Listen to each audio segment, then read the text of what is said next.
Tom Jenkins is the CEO of the European Tourism Association, and he joins me via Skype from London.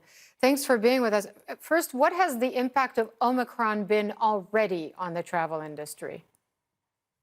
Well, I mean, the travel industry really is just an extension or a part of the service economy, and the impact that it's had already on the service economy is quite severe. I mean, you can see that the crowds that were in London are not there in anything like the same number.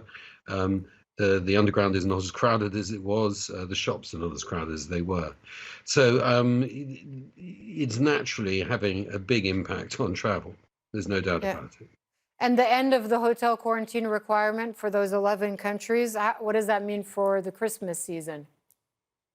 Well, it means that those people who have to travel will now be able to do so without incurring huge expense and major discomfort. I think, Hmm. don't forget that there is still a requirement to have a PCR test and to self-isolate for 2 days upon arrival. Now, this is totally feasible if you're an individual visiting family. If you're a family going on holiday, though, this is a major expense. It's at least $100 a head, and the Yeah. prospect of self-isolating for the first 2 days is not promising. So this is But very bad news in some ways for the tourism industry. sure. But what would you, I mean, if you had it your way, and obviously you need to follow the recommendations of scientists, but what do you think is a reasonable approach to try to contain the spread of this newest variant, and all the while trying to keep the tourism industry, as healthy as possible? Well, I think we need to try and fashion some form of welcome in the current situation. I think certainly if you're making tests mandatory upon arrival, you really ought to supply them upon arrival. And I think governments are basically leaving their incoming visitors prey to all kinds of very enterprising schemes, some extremely expensive, trying to meet the needs of these visitors. And the requirements that these visitors are meeting are entirely set by government. So I think it's Hmm. not unreasonable for the industry to ask government to not just foot the bill, but supply those tests.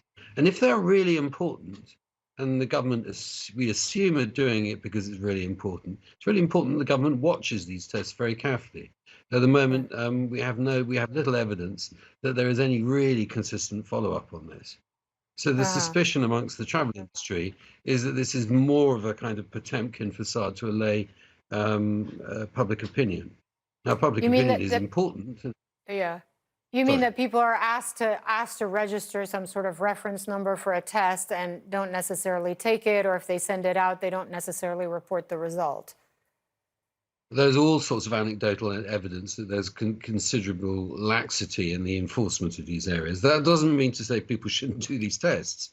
I'm Yeah. just saying that given that we're forcing people to do this and to pay for it, it's a bit like building a wall and asking Mexico to pay for it. Hmm.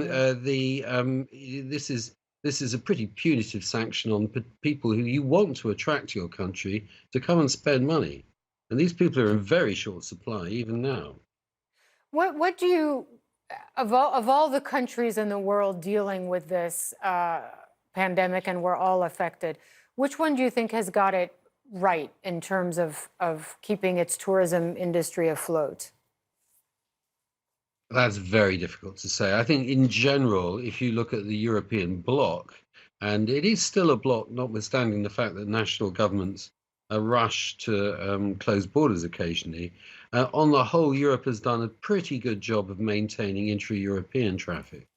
So the UK, which as we know is very much an island nowadays, has really suffered from its total lack of international visitors. This is not Hmm. something that Italy or Spain or Greece has suffered from. Thank you very much for joining us, Tom Jenkins, the European Tourism Association CEO. Appreciate it.